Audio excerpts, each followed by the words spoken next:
கந்த புராணம் தொடர்கிறது. தேவியின் அருகிலிருந்த செடிகளுக்கு அவர்கள் பேசிக்கொண்டது சரிவர விளங்கவில்லை. எம்பெருமான் அவர்கள் பார்வைக்கு அந்தண பிரம்மச்சாரியாகவே காட்சி தந்தார். ஆகவே அந்தண பிரம்மச்சாரி உமாதேவியை மயக்கி தன்னிடம் அன்பு கொள்ளச் செய்துவிட்டான் என்றே எண்ணினார்கள். தட்சனுக்கு இந்த விஷயம் தெரிய வந்தால் அந்தணனை மாடத்துக்கு அழைத்து வந்த செடிகளை தான் கோபிப்பான். ஆகவே அவனுக்கு விஷயம் எட்டும் முன்பு தாங்களாகவே ஓடிப்போய் சொல்லிவிட எண்ணி அரண்மனைக்கு சென்றார்கள். தட்சனை சந்தித்து நடந்த விஷயங்களை கூற மாடத்திலே அவன் இன்னமும் உமாதேவியுடன் உரையாடி கொண்டிருப்பதாக சொன்னார்கள். தட்சன் ஞான திருஷ்டியால் உண்மையை உணர்ந்து கொண்டான். வந்திருப்பவன் சிவபெருமானே என்பதை அறிந்துவிட்டான். அவன் அடைந்த பேரானந்தத்தை விவரிப்பது என்பது இயலாது. எம்பெருமானுக்கே மகளை மனம் செய்து கொடுப்பேன் என்ற ஆனந்த கூத்தாடினான். உடனே திருமணத்துக்காக நல்ல நாளை பார்த்தான். அன்றைய தினமே சுபமுகூர்த்தமாக இருந்தது. அவன் மகிழ்ச்சியை அதிகரித்தது. அன்றைய தினமே இறைவனுக்கு உமாதேவியை மனம் செய்து கொடுப்பதென தீர்மானித்து விட்டான். ஒற்றர்களை அனுப்பி திருமண விழாவை தேவர்களுக்கு தெரியப்படுத்தி அழைத்து வரச் செய்தான். தட்சபுரியை திருமண கோலாகலத்துக்காக அலங்கரிக்கும் பொறுப்பை விஸ்வகர்மா ஏற்றுவிட்டார். தட்சன் மகள் இருக்கும் தவச்சாலைக்கு ஓடினான். அந்தண பிரம்மச்சாரி வேடத்தில் இருந்த இறைவன் திருவடிகளில் விழுந்து வணங்கினான். சுவாமி, தாங்கள் யார் என்பதை நான் அறிவேன். தங்களையே மனம் புரிவது என்ற லட்சியத்துடன் என் குமாரத்தி உமாதேவி தவம் செய்து வருகிறாள். அவள் திருக்கரம் பற்ற தாங்கள் என் அரண்மனைக்கு எழுந்தருள வேண்டும் என்று பிரார்த்தித்தான். சிவபெருமான் அதற்கு இசைந்து உமாதேவியோடும் தட்சனோடும் அவன் மாளிகையை அடைந்தார். பெண்கள் மங்கள பொருள்களை ஏந்தி வந்து அவரை வரவேற்றனர். வேதவல்லி மகளை அழைத்து மகிழ்ந்து அழைத்து சென்று நீராடி புத்தாடை அணிவித்து பல வகையான ஆபரணங்களை பூணை செய்து அழைத்து வந்தார். ஈசன் உமாதேவியின் திருக்கரம் பற்றும் அற்புத காட்சியை காண தேவர்கள் தட்சபுரியில் ஒன்று கூடினர். நான்முகனும் விஷ்ணுவும் ஒருவரம் அமர்ந்திருந்தார்கள். புண்ணிய தீர்த்தங்களை எடுத்து வந்த வேதவல்லி தட்சன் வேத மந்திரங்களை சொல்லி எம்பெருமானுடைய திருவடிகளை அலம்பி மலர்களால் பூஜித்தான். பின்னர் குமார்த்தியை அருகே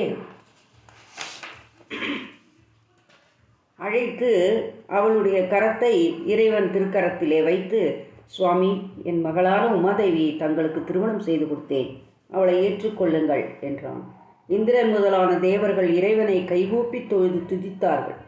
விதிப்படி நடத்த வேண்டிய சடங்குகளை செய்து வைக்க பிரம்மன் முன்வந்தார். விஷ்ணு வேத மந்திரங்களை கூறி அவ்விழா சிறப்புற முடியுமாறு செய்தார். எம்பெருமான் தேவியோடு கைப்பற்றி நிற்கும் அற்புத கோலத்தை கண்டு எல்லோரும் கிடைத்தற்கரிய பாக்கியத்தை அடைந்தார்கள். அவ்வமயம் இறைவன் தம்முடைய திருவுருவத்தை அவர்களுடைய பார்வையிலிருந்து மறைத்து கைலாயத்துக்கு சென்று விட்டார். நாயகனை காணாது உமாதேவி திடுக்கிட்டாள். தட்சன் முதலானோருக்கும் இறைவனை காணாதது வியப்பாக இருந்தது. காரணம் அறியாது தவித்தனர். விம்மி விம்மி அழும் மகளை வேதவல்லி பலவாறால் தேற்றினாள். குழந்தாய், நாயனை காணவில்லை என மனம் தளராதே. அவரை அடைவதற்கு வழி தவம் செய்வதே. மறுபடியும் நீ அதனை மேற்கொள்வாயாக என்றாள். சரஸ்வதியும் திருமகளும் அருகே வந்து கன்னங்களில் வழிந்தோடும் நீரை துடைத்தவாறு சொன்னார்கள். தேவி, நீ மனம் கலங்குவது எங்களுக்கு ஆச்சரியமாக இருக்கின்றது. சகல லோகங்களையும் வென்றெடுத்த அன்னையான நீ அதை மறந்து விட்டாயா? இந்த புவனங்களில் உள்ள எல்லா பொருள்களுமே உன் வடிவம் அன்றோ? உன்னை கைவிட்டு சென்று விட்டார் என்று மனம் கலங்குகிறாயே, இது ஒரு விளையாட்டே. உங்களுடைய திருவிளையாடல்களை யார் அறிவர்? உங்களுடைய மனக்கோலத்தை தரிசித்து நாங்கள் பெரும் பாக்கியம் பெற்றோம் என்று கூறினார்கள்.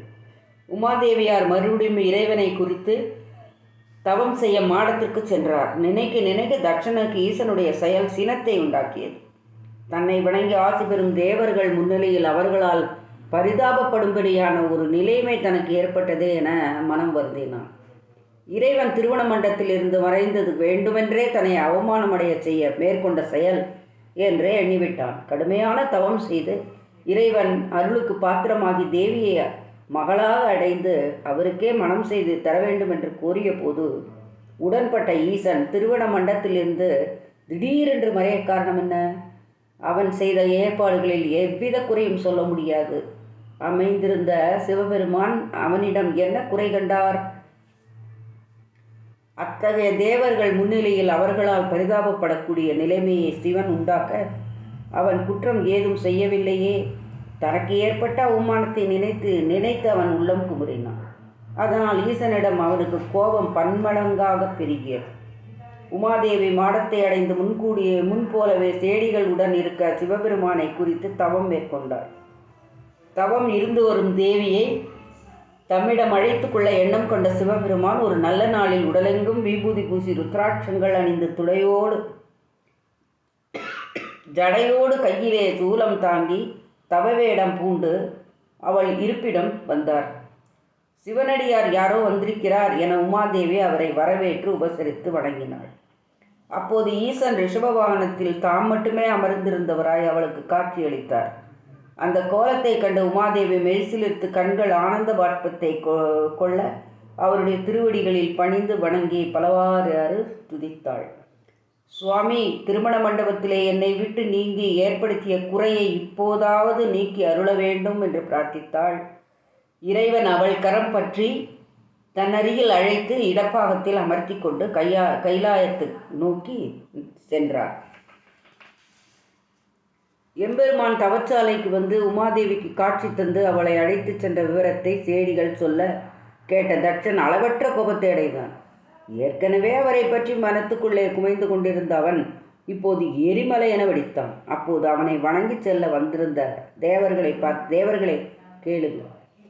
அந்த சிவனுடைய முறையற்ற செய்கையை என் மகளை திருமணம் செய்து கொடுத்த சமயத்தில் திருமண மண்டபத்திலே திடீரென்று மறந்து என்னை அவமானப்படும்படி செய்தார். இப்போது தவச்சாலையிலிருந்து என் மகளிடம் வந்து அவளை கைலாயத்துக்கு அழைத்து சென்றிருக்கிறான். தாய் தந்தையர்களான நாங்கள் இருக்கும்போது எங்களுக்கு தெரியாது இம்மாதிரி நடந்து கொள்வது முறையா? திருடனைப் போலல்லவா வந்து யாரும் அறியாமல் என் மகளை அழைத்து சென்றிருக்கிறான் என்று பலவாரோடு கூறி அவரை பற்றி ஏளனமாக பேசினான். ஈசனை இழித்து பேசும் தட்சனை தேவர்களால் என்ன செய்ய முடியும்? அவன் பேசுவது முறையற்றது என்று எடுத்து கூற முடியுமா? எந்த பெருமானால் உயரிய பதவியை அடைந்து சகல போகங்களையும் அனுபவித்து வரும் தட்சன் அகந்தையால் அந்த பெருமானையே பழித்து பேசுகிறானே என்று தங்கள் மனத்துக்குள்ளேயே வருந்தியபடி விடைபெற்று சென்றார்கள். சிவபெருமானிடம் தட்சன் கொண்ட கோபம் நாளுக்கு நாள் அதிகரித்து வந்தது. அவன் மனம் போனவாறெல்லாம் இகழ்ந்து பேசி வந்தான். தட்சனுடைய போக்கு பிரம்மன் முதலானோருக்கு பெருத்த சங்கடத்தை உண்டாக்கியது. சிவனிந்தை செய்யும் தட்சன் விரைவிலேயே இறைவனுடைய கோபத்துக்கு ஆளாகி உயிரை இழக்கும்படியாகவும் நேரிடலாம். அவனுடைய ஆணையை மேற்கொண்டு பணிகளை புரிந்து வரும் அவர்கள் மௌனமாக கேட்டு சகித்து கொண்டிருப்பதால் அவனுடைய முறையற்ற செயலுக்கு உடந்தையாக இருந்தவர்களாக ஆகிவிடுமே. அவனிடம் சென்று அவன் செய்வது முறையல்ல என்றும் அவனோடு இருந்து தாங்களும் சிவா அபச்சாரம் செய்ய தயாராக இல்லை என்றும் சொல்ல அவர்களுக்கு தைரியமில்லை. தட்சன் அவர்கள் மீது ஆத்திரப்பட்டு தொல்லைகள் பல தருவானே. எந்த வழியும் போக முடியாத அவர்கள் தவித்து கொண்டிருந்தார்கள். முடிவில் எவ்விதத்தாலும் கைலாயம் சொல்லுமாறு செய்துவிட்டால் அங்கே அவனுக்கும் ஈசனுக்கும் சந்திப்பு ஏற்பட்டு அவர்களுக்கிடையே இருந்த கோபத்தை நீக்கிவிடலாம் என்ற எண்ணத்திலே அவனை இவ்வாறு தூண்டினார் பிரம்மன். தந்தையின் வார்த்தைகளை யார் அமர சிந்தித்து பார்த்ததால் அது சரியே என தோன்றியது. தட்சனுக்கு கைலாயம் சென்று மகளையும் மருமகனையும் கண்டு வரை செய்தான். அவன் புறப்பட்ட போது தேவர்களும் உடன் புறப்பட்டார்கள். அவர்களை தன் நகரிலேயே இருக்குமாறு சொல்லிவிட்டு தட்சன் மட்டுமே சென்றான்.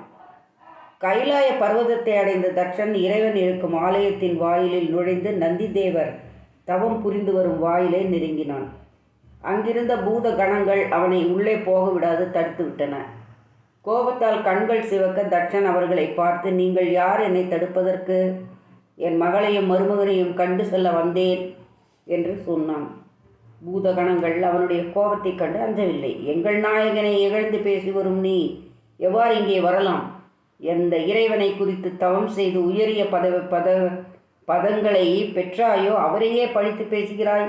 செய் நன்றியை மறந்தவன் நீ. சிவநிந்தை செய்யும் உன்னை பார்த்து பேசுவதே தோஷமாகும். இறைவன் சன்னிதானத்தில் பணிவுடன் இருந்து அவரை தொழுவதாயிருந்தால் உள்ளே செல்லலாம், இல்லையே நீ திரும்ப போய்விடு என்று சொல்லிவிட்டார்கள். தொடரும். நன்றி, வணக்கம்.